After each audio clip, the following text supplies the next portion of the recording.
자, 오늘 하나님의 말씀을 같이 한번 교도하도록 하겠습니다. 오늘 하나님의 말씀 창세기 22장 1절부터 7절까지 말씀을 가지고 이삭의 순종이라는 제목으로 말씀을 전하기 원합니다. 같이 한번 교도하도록 하겠습니다. 그 이후에 하나님이 아브라함을 시험하시려고 그를 부르시되 아브라함아 하시니 그가 이르되 내가 여기 있나이다. 여호와께서 이르시되 내 아들 내 사랑하는 독자 이삭을 들고 모리아 땅으로 가서 내가 네게 이르러주는 한 산 거기서 그를 번제로 드리라. 아브라함이 아침에 일찍이 일어나 나귀의 안장을 지우고 두 종과 그 아들 이삭을 데리고 번제에 쓸 나무를 쪼개어 가지고 떠나 하나님이 자기에게 일러주신 곳으로 가더니 제3에 아브라함이 눈을 들어 그곳을 멀리 바라보니라. 이에 아브라함이 종들에게 이르되 너희는 나귀와 함께 여기서 기다리라. 내가 아이와 함께 저기 가서 예배하고 우리가 너희에게로 돌아오리라 하고 아브라함이 이에 번제나무를 가져다가 그의 아들 이삭에게 주고 자기는 불과 칼을 손에 들고 두 사람이 동행하더니 같이 읽겠습니다. 이삭이 그 아버지 아브라함에게 말하여 이르되 내 아버지여 하니 그가 이르되 내 아들아 내가 여기 있노라. 이삭이 이르되 불과 나무는 있거니와 번제할 어린 양은 어디 있나이까. 아멘. 자, 오늘은 또 우리 5월은 가정의 달입니다. 그리고 오늘은 특별히 이제 스승의 주일이긴 하지만은 오늘 이삭의 순종이라는 이 제목을 가지고 여러분에게 말씀을 전하기 원합니다. 우리가 지난주에도 계속 우리가 말씀을 전했지만은 먼저 우리가 부모님한테 순종하고 복종하고 부모님께 효도해야 합니다. 그에 앞서 우리가 먼저 하나님께 순종하는 자들이 돼야 하겠습니다. 그런 뜻에서 오늘 이삭의 삶을 통해서 이삭이 어떻게 하나님께 순종했는가를 우리 한번 같이 한번 살펴보기 원합니다. 기독교 역사 속에서 오늘 본문을 가지고 설교할 때 우리 아브라함의 믿음을 이렇게 강조하면서 그동안 이렇게 우리 역사 속에서 설교를 해왔습니다. 하나님께서 아브라함에게 100세에 낳은 아들 이삭을 제물로 번제로 바치라 했을 때 아브라함은 지체 없이 정말 순종하면서 그 말씀에 순종하며 나아갔던 것입니다. 하나님께서는 테스트하기 위해서 믿음을 테스트하기 위해서 아브라함에게 그것을 명했는데 그것을 순종하면서 나아가는 그 아브라함의 그 명령에 순종하는 그 믿음을 보고 우리 설교를 하면서 아브라함의 믿음을 강조했던 것을 보게 됩니다. 하나님께서도 아브라함의 믿음의 행동을 칭찬하셨습니다. 그래서 그동안 이 하나님께서 이 칭찬한 그 믿음의 행동을 우리는 그동안 스포트라이트를 이렇게 했던 것을 우리는 보게 됩니다. 하지만 이삭의 입장에서 이 본문의 말씀을 다시 한번 비춰보면 우리는 정말 놀라운 새로운 사실을 우리가 발견하게 되는 것을 보게 됩니다. 오늘 본문의 창세기 22장 5절에 보면은 아브라함의 그 모리아 산에서 사건이 나오는데 아브라함이 이 이삭을 데리고 모리아 산에 올라갔을 때 그의 나이가 얼마였을 거라고 여러분 생각하십니까? 오늘 22장 5절에 보니까 우리 한번 같이 한번 읽어볼까요? 22장 5절 말씀 같이 한번 읽어보겠습니다. 시작. 이에 아브라함이 종들에게 이르되 너희는 나귀와 함께 여기서 기다리라. 내가 아이와 함께 저기 가서 예배하고 우리가 너희에게로 돌아오리라 하고. 오늘 이 본문 말씀을 보니까 내가 아이와 함께 저기 가서 예배하고, 그래서 여기 아이라고 나오기 때문에 우리의 모든 대부분의 사람은 이삭이 굉장히 나이가 어린 아이로 이렇게 생각할 수가 있습니다. 하지만은 우리 현대인의 성경에 보니까 내가 아들과 저기 가서라고 이렇게 번역하고 있고, 그 다음에 영어 성경 킹 제임스 버전에 보니까 이 아이를 LAD, 레드라는 이런 단어를 쓰고 있습니다. LAD, 이 레드라는 단어는 청소년과 청년들에게 쓰는 단어입니다. 어린이에게 쓰는 단어가 아니라는 말입니다. 다시 말해서 이 이삭은 어린아이가 아니라 16세 이상의 청년이었다는 사실입니다. 반면 아브라함은 110세에 이렇게 나이든 노인이었던 것입니다.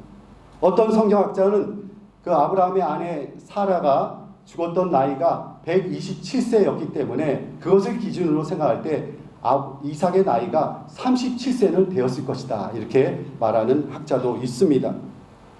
성경에 이삭의 나이가 얼마였는지 나와 있지 않기 때문에 정확히는 우리가 알 수 없으나 대부분의 학자들의 의견은 이삭이 어린아이가 아니라 청소년 이상의 나이가 되었다고 이렇게 추측하는 것을 보게 됩니다. 건장한 청년이었던 것입니다. 그리고 아버지는 120세에 가까운 노인에 불과했던 것입니다. 힘으로 겨룬다면 노인이 이 피 끓는 청년을 당해낼 재간이 없는 것입니다. 하지만은 이삭은 아빠의 요구에 전적으로 순수히 다 순종하는 것을 우리는 보게 됩니다. 청소년 때에 우리는 부모님께 반항하기도 하고 또 부모님의 말에 불순종하기도 합니다. 하지만은 청년 이삭은 고분고분하게 아빠의 말에 순종했다는 사실이 우리에게 너무나 놀라운 것입니다. 그래서 많은 유명한 화가들이 이 장면, 이 사건을 그리면서 아브라함을 강조하기보다는 이삭을 강조하는 그런 그림을 우리는 보게 됩니다. 이삭의 순종과 헌신을 강조하는 것입니다. 이삭은 아버지의 뜻을 거부할 수 있었음에도 불구하고 그는 그것을 거부하지 않고 아버지의 말에 순종했던 것입니다. 아브라함의 이 모리아의 산의 사건은 아브라함의 믿음도 중요하지만 이삭의 순종이 더 중요하다는 것을 우리는 깨닫게 됩니다. 왜냐하면 이 모리아 산의 아브라함의 순종의 사건을 통해서 하나님께서는 무엇을 우리에게 보여주고 계시냐면 바로 하나님의 아들 예수님의 죽음과 순종을 보여주기를 이 사건을 통해서 우리에게 보여주기를 원하시고 예표하고 있기 때문에 이 사건이 너무나 중요한 것입니다. 아브라함이 독자 아들 이삭을 제단에 바치려 했듯이 성부 하나님은 인류를 구원하기 위한 독생자 아들 예수를 십자가에서 희생제물로 바쳐드렸던 것입니다. 그리고 오늘 나오는 이 모리아산은 지금 현재 예루살렘이 위치하는 장소와 동일하다는 것을 우리는 보게 됩니다. 우리 슬라이드를 하나 보실까요? 지금 여기 보시면은 그림에 보시면 예루살렘, 지금 현재의 예루살렘입니다. 그 예루살렘 안에 뭐가 있습니까? 모리아산이 있습니다. 그 모리아산 그곳에 솔로몬 성전이 지어졌다고 합니다. 그리고 이 예수님이 십자가에서 달리신 골고다 언덕은 어디에 있냐면 이 예루살렘 성 안에 있는 예루살렘 성이라고 써있는 그 글자, 그곳이 바로 골고다 언덕이었던 것입니다.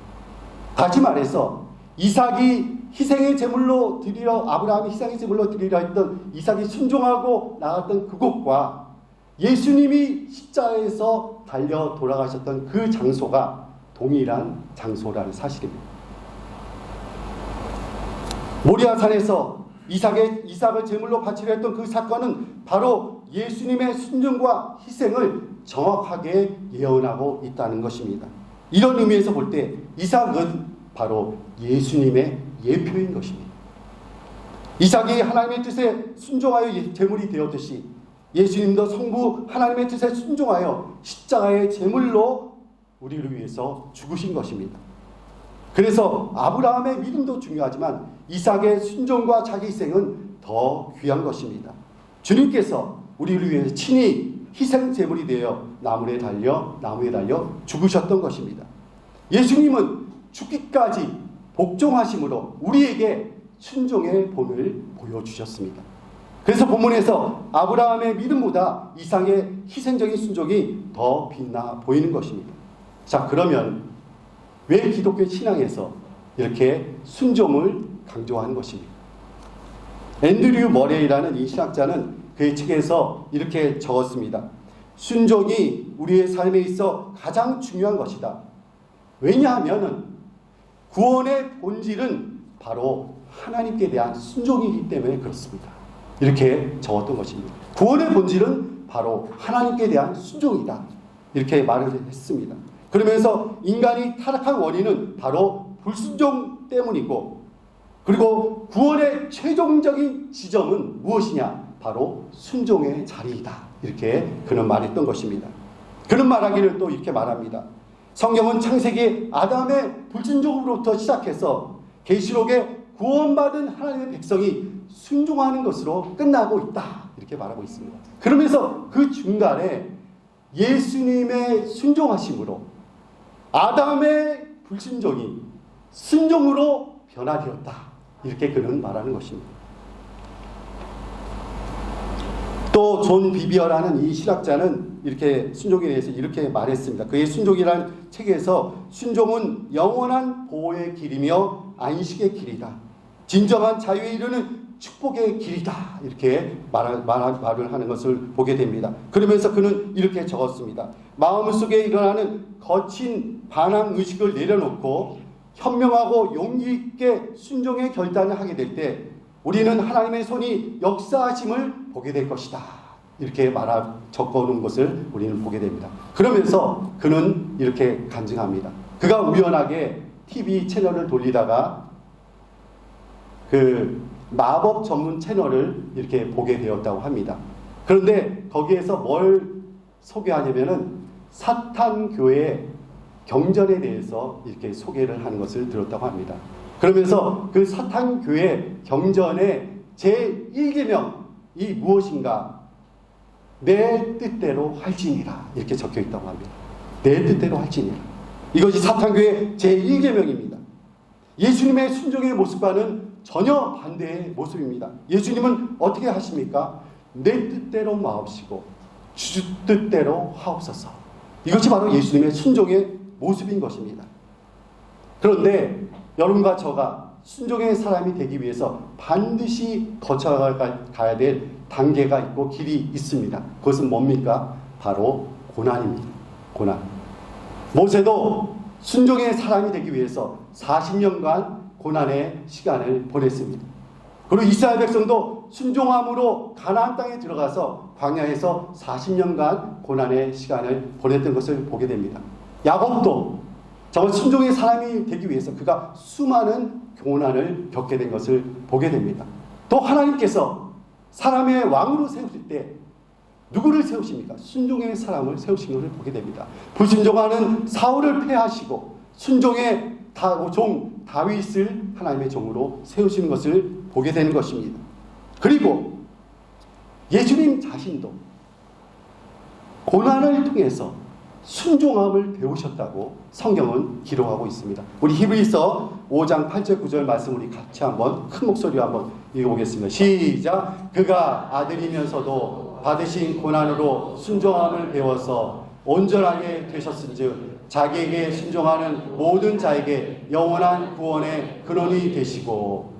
여기 예수님 뭐라고 되어 있습니까? 고난을 통해서 예수님도 순종함을 배우셨다고 이 성경은 기록하고 있습니다. 예수님은 하나님의 아들이셨지만은 고난을 통해서 순종함을 배우셨다고 성경은 말하고 있습니다. 그리고 주님께 순종하는 자들의 구원의 근원이 되셨다고 성경은 기록하고 있습니다. 예수님은 우리의 순종의 모델인 것입니다. 자, 시편 119편 67절에 보니까 고난 당하기 전에는 내가 그릇 행하였더니 이제는 주의 말씀을 지키나이다 라고 고백하고 있습니다. 시편 기자는 고난당한 후에야 주의 말씀을 순종하게 되었다고 고백하고 있는 것입니다. 우리들 중에도 고난을 당한 이후에 또 어려움을 당하고 나서야 기도의 자리에 나오고 예배의 자리에 나오고 믿음의 자리에 나오는 그런 자들이 있는 것을 보게 됩니다. 고난을 통하고 나서야 순종을 배우는 것입니다. 자, 그러면 오늘 순종의 결과가 무엇입니까? 순종의 결과 저는 세 가지로 여러분에게 나누기를 원합니다. 첫 번째 순종의 결과는 바로 구원입니다. 우리 이삭의 순종을 통해서 아브라함과 이삭이 구원을 받았습니다. 우리 예수님의 순종을 통해서 우리 모두가 구원을 받은 것입니다. 두 번째 순종의 결과는 축복입니다. 순종하고 나가는 자들에게 하나님께서 반드시 축복해 주시리라 약속해 주셨습니다. 가정의 축복, 물질의 축복을 약속해 주셨습니다. 세 번째 순종의 결과는 자유와 안식입니다. 첫 번째 우리 순종이 무엇입니까? 순종의 결과는 구원입니다. 오늘 성경의 순종의 결과가 구원이라고 이렇게 말하고 있습니다. 우리 로마서 6장 16절 말씀 우리 큰 목소리로 같이 한번 읽어보겠습니다. 시작. 너희 자신을 종으로 내주어 누구에게 순종하든지 그 순종함을 받는 자의 종이 되는 줄을 너희가 알지 못하느냐. 혹은 죄의 종으로 사망에 이르고 혹은 순종의 종으로 의에 이르느니라. 아멘.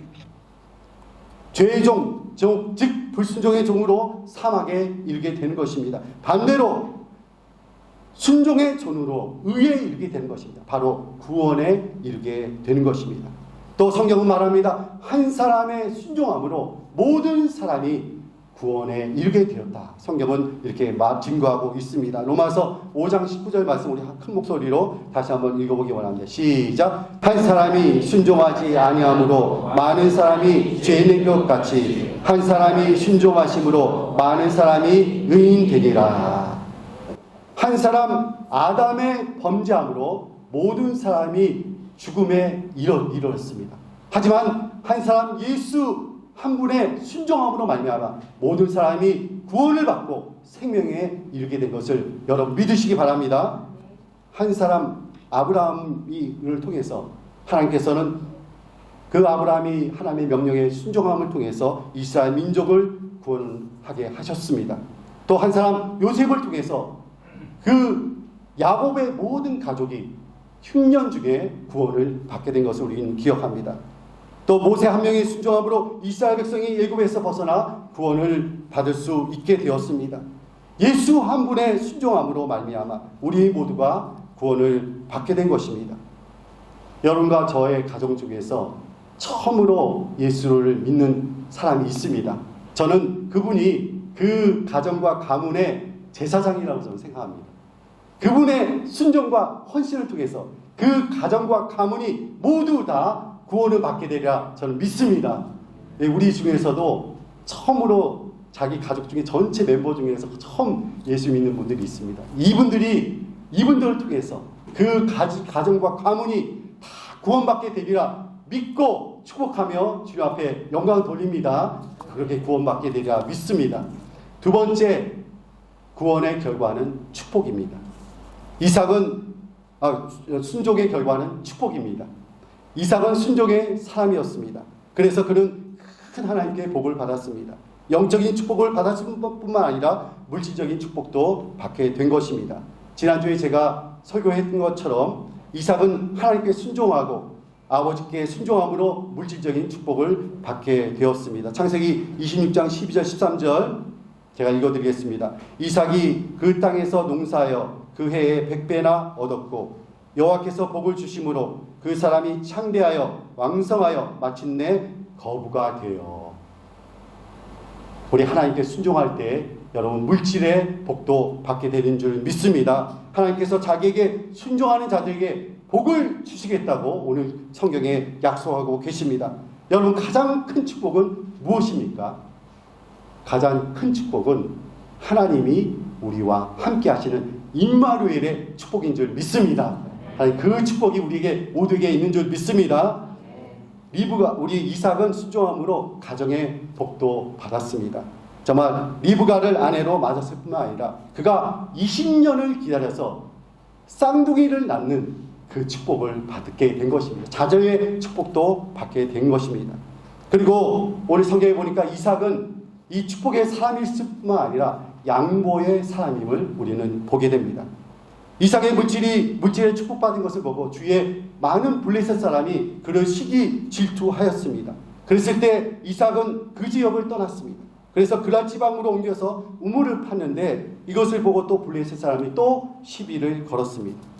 이삭은 갈등이 생겼을 때 막부터 싸우지 않고 양보하고 다른 곳으로 옮겨가서 또 우물을 파는 모습을 보게 됩니다. 소유권 때문에 분쟁이 일어났을 때, 그리고 또 재산 때문에 다툼이 일어났을 때 양보하고 떠나는 모습, 이 이삭의 모습이 바로 우리 예수님의 모습이라 저는 믿습니다. 주님께서는 이 땅에 오셔서 아무것도 취하지 않고 모든 것을 내어주신 분이 바로 우리 주님이십니다. 지금 우리가 살고 있는 이 사회에 이권 문제로 많이 싸웁니다. 과거에 우리의 말 중에 양보는 미덕이다, 그런 말이 있었는데, 이 말이 양보는 미덕이라는 말이 우리 사회에서 정말 찾아보기가 힘든 옛날 말이 되어 버렸습니다. 역사 속으로 사라져 버린 것 같습니다. 한국 사회는 이권을 사회에 두고 기득권을 가진 세력과 또 기득권을 빼앗긴 사람들과 지금 싸우고 있습니다.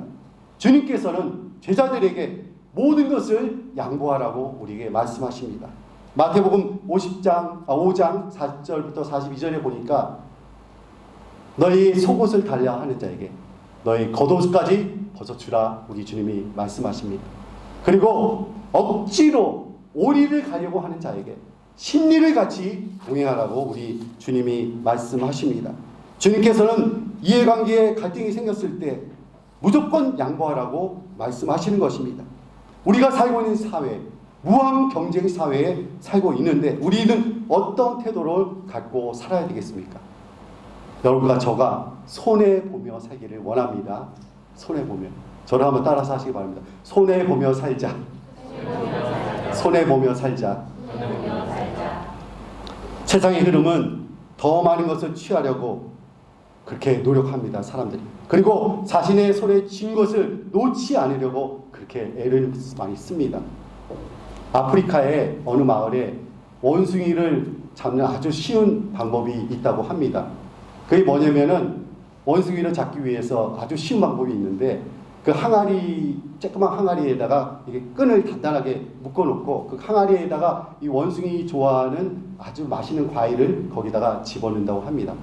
그러면은 원숭이가 와서 이 맛있는 과일을 가져가려고 하는데 너무 욕심이 많으니까 움켜쥐고서 손을 빼려고 할 때 이 손이 안 빠지는 거예요. 그래서 원숭이를 잡는다고 합니다. 손을 놓으면 되는데 원숭이는 그 쥔 것을 놓지 않는 거예요. 그래서 잡혀 죽는 거죠. 먹힘을 받는 거죠. 원숭이 잡아서 죽게 되는 것입니다. 너무나 어리석은 인간의 모습을 우리에게 보여주는 듯 합니다. 자신이 잔뜩 움켜쥐고 있으면서도 더 움켜쥐기 위해서 애쓰는 것이 인간의 모습이 아닌가 생각합니다. 평생 나눠주고 베풀고 사는 것이 우리의 소명이고 사명임을 믿습니다. 여러분, 그렇게 살기를 원합니다. 하나님께서는 우리가 받은 복을 나눌 때 더 풍성한 복을 우리에게 주시는 줄 믿습니다. 예, 이스라엘 나라에 두 가지 바다가 있다고 합니다. 하나는 갈릴리 바다고 하나는 사해입니다. 이 갈릴리 바다는 위에서 내려오는 물을 밑으로 끊임없이 흘려보냅니다. 그래서 그 바다는 살아있는 바다가 되고 물고기가 살아 숨쉬는 정말 풍성한 생명력이 넘치는 그 바다가 됩니다. 하지만 사회는 위에서 물을 받지만은 밖으로 물을 보내지 않습니다. 가두어두고 쌓아두고 하는데, 그러면서 이 소금기가 그 바다에 너무나 많이 생기고 소금이 진해져서 거기에는 아무 생명체도 살지 않는다고 합니다. 사랑하는 성도 여러분, 여러분과 저는 갈릴리 바다가 되길 원하십니까? 사해 바다가 되기를 원하십니까? 우리 모두가 갈릴리 바다가 되는 은혜가 있기를 주님의 이름으로 축원합니다. 축원합니다. 자, 셋째, 순종의 결과는 자유와 안식입니다. 하나님께 순종할 때 우리는 비로소 참된 자유와 안식을 누리게 되는 것입니다. 요한복음 8장 31절 32절 말씀 우리 한번 큰 목소리로 한번 같이 한번 읽겠습니다. 시작. 그러므로 예수께서 자기를 믿은 유대인들에게 이르시되 너희가 내 말에 거하면 참으로 내 제자가 되고 진리를 알지니 진리가 너희를 자유롭게 하리라. 여기 너희가 내 말에 거하면 참 내 제자가 되고 진리를 알지니 진리가 너희를 자유케 하리라. 자유를 주시는데 너희가 내 말에 거하면 이렇게 말하지 않았습니까? 이 말은 뭐냐면 너희가 내 말씀을 지키면 또 내 말에 순종하면 참내 제자가 되고 진리를 알지니 진리가 너희를 자유케 하리라. 하나님 말씀에 순종할 때 우리는 자유를 얻게 되는 것입니다. 하나님 말씀에 순종할 때 진정한 자유를 얻을 수가 있습니다. 죄의 종에서 해방되어 의의 종으로 자유함을 얻는 것입니다. 무지한 사람들은 불법을 자유라고 생각합니다. 착각합니다. 그래서 자유라는 이름으로 온갖 불법을 행하는 것입니다. 자기 마음대로 하는 것이 자유가 아닙니다. 그것은 방종입니다. 이것은 바로 사탄의 속임수입니다. 우리가 하나님의 법에 순종할 때 진정한 자유를 얻을 수 있게 되는 것입니다. 할렐루야. 그리고 순종할 때 진정한 안식이 찾아옵니다. 이스라엘 백성이 노예에서 해방되어 가나안 땅에 들어갔을 때 안식을 누린 것처럼 우리가 하나님의 품에서 진정한 안식을 누릴 수가 있게 되는 것입니다. 주님께서 말씀하십니다. 마태복음 11장 28절 말씀 우리 같이 한번 읽기 원합니다. 시작. 수고하고 무거운 짐진 자들아 다 내게로 오라. 내가 너희를 쉬게 하리라. 우리 주님께 순종할 때 주님께서 주시는 참된 안식을 누리게 될 줄 믿습니다. 그 안식을 누리는 여러분과 저가 되기를 축원합니다. 결론을 맺겠습니다. 오늘 이삭의 삶을 통해 이삭의 순종에 대해서 우리가 같이 살펴보았습니다. 그리고 순종의 삶이 왜 성도들의 삶에 가장 중요한지를 우리가 함께 나누었습니다. 그리고 순종의 결과가 무엇인지 저는 여러분에게 세 가지를 말씀드렸습니다. 순종의 결과 첫 번째, 구원입니다. 순종함으로 구원에 이르게 되는 것입니다. 예수님께서 순종의 본을 우리에게 보여주셨습니다. 두 번째, 순종함으로 축복을 받게 되는 것입니다. 영적인 축복을 받을 뿐만 아니라 물질적인 축복도 받게 되는 것입니다. 이삭은 순종함으로 큰 축복을 받았습니다. 그리고 그 축복을 세상으로 흘려 보내줬던 것입니다. 우리로 이 땅에서 순종함으로 물질의 복과 가정의 복을 받는 여러분과 저가 되기를 주님으로 축원합니다. 마지막 셋째, 순종함으로 참 자유와 안식을 얻게 되는 것입니다. 순종함으로 죄에서 종로를 하는 데서 해방되어 하나님의 자녀로 자유의 삶을 살게 되는 것입니다. 그리고 이 생뿐만 아니라 영원한 안식에 들어갈 그 구원의 확신을 우리가 얻게 되고 이 땅에서의 안식뿐만 아니라 영원한 안식을 얻게 되는 여러분과 저가 되기를 주님의 이름으로 축원드립니다. 축원드립니다.